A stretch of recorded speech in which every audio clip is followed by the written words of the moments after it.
Hello students, कैसे हो आप सभी। आज अपने करने जा रहे हैं क्लास 9 के मैथमेटिक्स सब्जेक्ट के चैप्टर फर्स्ट नंबर सिस्टम की एक्सरसाइज 1.3 का फोर्थ क्वेश्चन देखिए बच्चों, क्या है अपने पास।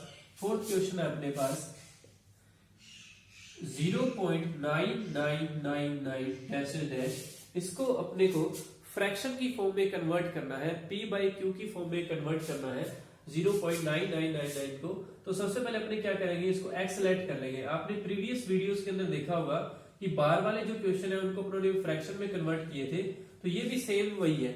0.9999 जो है एक्चुअली क्या है, 0.9 बार है।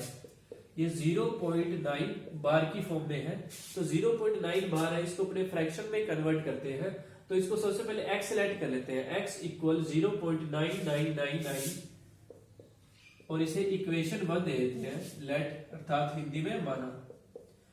x इक्वल 0.9999 आ गया। अब अपने क्या करेंगे, क्योंकि सिंगल डिजिट रिपीट हो रही है इसलिए किससे मल्टीप्लाई करेंगे, 10 से मल्टीप्लाई करेंगे। सिंगल डिजिट रिपीट हो रही है तो मल्टीप्लाई बाय 10 बोथ साइड्स, दोनों पक्षों में 10 से गुणा करने पर, तो 10x बराबर 10 इंटू 0.9999 डैश डैश, ये 10x आ गया। 10 को जब इससे मल्टीप्लाई करेंगे तो आपको बताएगी जो पॉइंट है वो एक डिजिट राइट में आ जाता है, तो क्या बन गया ये 9.9999। मैंने बताया कि 9 है तो 4 भी लिख सकते हो आप, क्योंकि ये चलते ही जा रहे हैं, इसलिए इक्वेशन 2 दे दी। और ध्यान रखो बच्चे, ये पॉइंट जब इधर आएगा तो ये जो जीरो आगे रह जाता है इससे कोई फर्क नहीं पड़ता। पॉइंट से पहले जो जीरो होता है, जैसे 0.9 लिखूं या 0.9 लिखूं या सिर्फ 0.9 लिखूं, उससे कोई फर्क नहीं पड़ता। ये आगे जीरो इसलिए लगाते हैं ताकि ये पॉइंट है वो ध्यान से अच्छी तरीके से दिख जाए अपने को, इसलिए ये जीरो लगाया जाता है। तो देखिए अब 10x इक्वल 9.9999 आ गया। अब अपने क्या करेंगे, क्योंकि इसके अंदर अपने पास इक्वेशन ये सेकंड बन चुकी है, इक्वेशन सेकंड को इक्वेशन 1 में से अपने क्या कर देंगे, सब्ट्रैक्ट कर देंगे, माइनस कर देंगे। Equation second minus equation 1, equation ऐसे लिखा जाता है बच्चे e q, q के ऊपर n लिख दो आप, तो 10x में से x गया, ये बन गया अपने पास 9x। और अगर आपको इसमें से ये माइनस करना था, वो कैसे बताया मैंने, 9.9999, पहले ये लिख दो फिर ये लिख दो 0.9999, तो ये 9x इक्वल आ गया आपके पास। ये 9 तो कैंसिल हो गया, 9 माइनस 0 ये आ गया अपने पास, जस्ट 9 आ गया। तो इसके बाद अपने पास रह गया x इक्वल 9/9, तो x आ गया अपने पास 1, 9/9 आ गया 1। इसका मतलब 0.9999 जो है वो अप्रोक्स किसके इक्वल है, 1 के इक्वल ही होता है। तो ये अपने पास फोर्थ क्वेश्चन कंप्लीट हो गया। फोर्थ क्वेश्चन के बाद आप देखिए फिफ्थ क्वेश्चन। हाँ जी, फिफ्थ क्वेश्चन सिंपल है बच्चे, आप कर सकते हो। फोर्थ के बाद अपने पास है फिफ्थ क्वेश्चन। फिफ्थ क्वेश्चन में आपको एक फ्रैक्शन दिया है क्वेश्चन के अंदर 1/17। फिफ्थ क्वेश्चन में 1 को आपको 17 से डिवाइड करना है, तो ये डिवाइड आप खुद कर लोगे, सिंपल सा है। 1 को 17 से डिवाइड करना है आपको। तो देखिए पहले मैं थोड़ा सा करके दिखाता हूं, आगे आप कर लेना। 1 को ये पॉइंट लगा दिया, ये 0 लग गया। देखो अभी भी ये 10 बना है, तो 17 से अभी भी डिवाइड नहीं होगा ये, इसलिए आप क्या करोगे कि एक 0 और लगाओगे यहाँ पे, लेकिन फिर एक 0 यहाँ भी लगानी पड़ेगी। तो 17 अब 5 पे जाएगा, 17 5 जा 85, फिर 15 बच गए, फिर एक 0 लग गया, फिर 8 पे जाएगा 36, फिर 8 पे जाएगा। तो ऐसे ये चलेगा 4 0 17 2 जा 34। तो क्वेश्चन में आपसे पूछा गया है, क्वेश्चन में आपसे ये पूछा गया है कि जब आप 1 को 17 से डिवाइड करते हो तो ये पॉइंट के बाद कितना चलता जाएगा और जिसके बाद ये रिपीट होना स्टार्ट हो जाएगा। तो आप इसको डिवाइड करो और आपको ये पता चल जाएगा कि पॉइंट के बाद कितने डिजिट के बाद दोबारा से फिर से जब आप पहुंच जाओ ना यहाँ पर, दोबारा से 15 रिमाइंडर बचना शुरू हो जाए, तो उसके बाद आपको पता चल जाएगा कि सेम डिजिट आएगी। इसलिए आप ये डिवाइड वाला क्वेश्चन अपने आप कर लेना, इजी है, सिंपल है, कर लोगे आप। हाँ जी, इसके बाद देखिए, इसके बाद 6th क्वेश्चन है अपने पास। 6th क्वेश्चन में देखिए आपके पास क्या है। 6th क्वेश्चन में बच्चे अपने पास है, 6th क्वेश्चन में पूछा गया है आपको कि P बाई क्यू की फॉर्म में जो अपने पास रैशनल नंबर्स होते हैं, परिमेय संख्याएं होते हैं, उनके आपको एग्जांपल्स देने हैं। तो ये आप कर सकते हो इजीली। आपको एग्जांपल देने हैं, जस्ट आप एग्जांपल दे देना इसके अंदर, और मैं आपको थोड़े जो लेंथी क्वेश्चन है वो करवा देता हूँ। इसके जो एक एक सिंगल लाइन वाले क्वेश्चन है वो नहीं करवा रहा, वो आप कर सकते हो इजीली। हाँ जी, 7th क्वेश्चन में कह रहा है कि ऐसे ही आपको 3 डिजिट्स बतानी है, ऐसे 3 नंबर्स बताने हैं जिनके जो डेसिमल एक्सपेंशन होते हैं वो कैसे होते हैं, वो आपके पास नॉन टर्मिनेटिंग और नॉन रिपीटिंग होनी चाहिए। Non terminating, non repeating.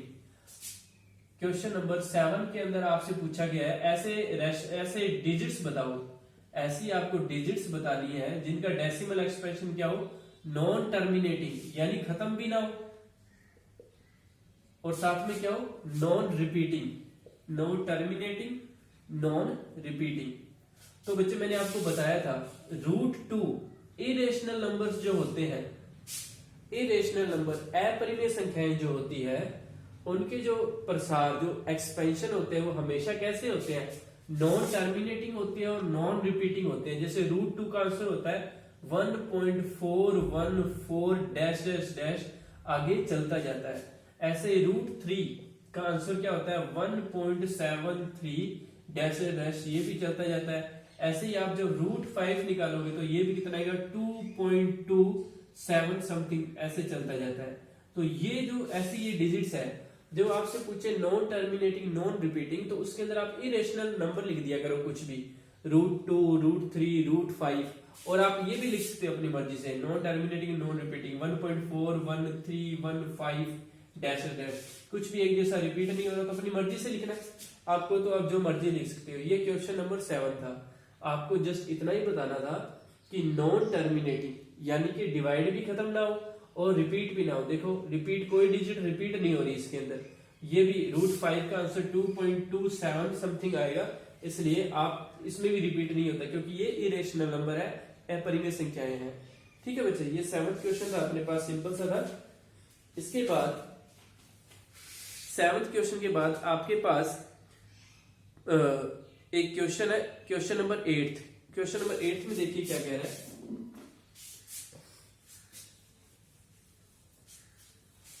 Question number 8 में आपसे कह रहा है कि आपके पास 2 फ्रैक्शन है 5/7 एंड 9/11।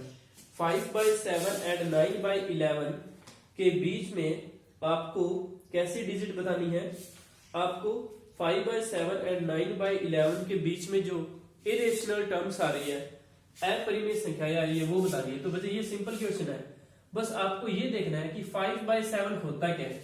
इसलिए आप सबसे पहले इधर साइड में 5 को 7 से डिवाइड करके देख लो और ये इसका आंसर निकालो। ये आ गया आपके पास 0, ये पॉइंट लग गया, 0 लग गया, 7 7 जा 49, और ये 1 रह गया और 0 लग गया, 7 1 जा 7, तो ये आ गया 0.7 समथिंग चलता जाएगा। और एंड 9 को जब 11 से डिवाइड करोगे, इधर आप करके देख लो, 9 को जब 11 से डिवाइड करेंगे तो पॉइंट लग गया 0, 11 8 जा 88, फिर 2 रह गया, फिर 0 लग गया, 11 1 जा 11, फिर 9 बच गया, ऐसे चलता जाएगा। तो ये आ गया अपने पास 0.81 डैश डैश। अब ध्यान से देखो कि अपने पास 0.71 एंड 0.81 के बीच में जो डिजिट्स आ रही है वो कौन कौन सी है, इरेशनल टर्म्स लिखनी है। इरेशनल टर्म्स बच्चे, इरेशनल का मतलब है कि वो खत्म भी नहीं होनी चाहिए और रिपीट भी नहीं होनी चाहिए। तो 0.71 के बाद 0.7237 ऐसा आता जाएगा, फिर 71 और 81 के बीच में ये तो आएगा ही आएगा 0.7237, और ऐसे ही 0.73 4 5 6 जो मर्जी लिख दो अपनी मर्जी से, 0.74568 डैश डैश, ये आप लिख दो। बस यही अपने तरफ से अपनी मर्जी से कोई भी 3 एग्जांपल लिखने थे। 5/7 अपने फाइंड कर लिया था डिवाइड करके, कितना है 0.71 अप्रोक्स, और 9/11 आ गया अपने पास 0.81 अप्रोक्स, और इनके बीच की ये अपनों ने इरेशनल टर्म्स लिख दी। तो ये सिंपल सा था अपने पास। ये 1.3 का अपने पास 8th क्वेश्चन था। 1.3 का जो 9th क्वेश्चन है बच्चे, उसके अंदर अपने को बताना है कि आपको टर्म्स दे रखी है। 9th का फर्स्ट क्वेश्चन है √23। √23 आपको बताना है कैसा है, रैशनल है या इरेशनल है। और तो √23 आपके पास कैसा नंबर है, इरेशनल नंबर है, क्योंकि √23 की वैल्यू आप फाइंड नहीं कर सकते, पॉइंट्स के अंदर आएगी। और सेकंड है √225। √225 की वैल्यू होती है बच्चे, 225 किसका स्क्वायर होता है, 15 का होता है, इसलिए इसका जो सेकंड है √225, इसका आंसर है 15। आप कर सकते हो ये, बस जस्ट आंसर ही लिखने हैं आपको कि ये रैशनल है या इरेशनल है। इसका जो थर्ड है 0.3796। तो 0.3796 इसके आगे डैश डैश नहीं है, यानी ये कंप्लीट है, इसलिए ये कैसा नंबर है, ये रैशनल है। इसका फोर्थ है 7.478478, क्योंकि बच्चे इसके अंदर डिजिट रिपीट होती जा रही है, 7.478478 डैश डैश, इसलिए ये कैसा डिजिट है। और इसके ऊपर क्योंकि इसके बाद क्या आएगा डैश डैश के बाद, ये अपने को नहीं पता, इसलिए ये कैसा डिजिट है, ये इरेशनल नंबर है, ये नो टर्मिनेटिंग रिपीटिंग आता जा रहा है। अगर इसके ऊपर बार लगा दें अपने, अगर अपने मान के चले कि 478 रिपीट होता जा रहा है, तो ये कैसा नंबर हो जाएगा, रैशनल हो जाएगा। तो फोर्थ के अंदर आप रैशनल लिख लेना। और फिफ्थ कैसा है इसका, फिफ्थ है आपके पास इसका इरेशनल नंबर है फिफ्थ इसका, क्योंकि कोई भी डिजिट रिपीट नहीं हो रही इसके अंदर फिफ्थ में। तो हो गया ये 9th का फर्स्ट इरेशनल है, सेकंड रैशनल है, थर्ड रैशनल है, फोर्थ रैशनल है, और फिफ्थ इरेशनल है। तो ये 1.3 जो है कंप्लीट हो चुकी है। आप वीडियो को अच्छी तरीके से देख लेना, रिपीट करके देख लेना, और वीडियो को जब भी आप देखो तो साथ में नोटबुक रखा करो, और जहां तक समझ आ जाए वहां तक पॉज करके वीडियो को वो नोट कर लीजिए, जिसके बाद आपका टाइम वेस्ट नहीं होगा। Thank you.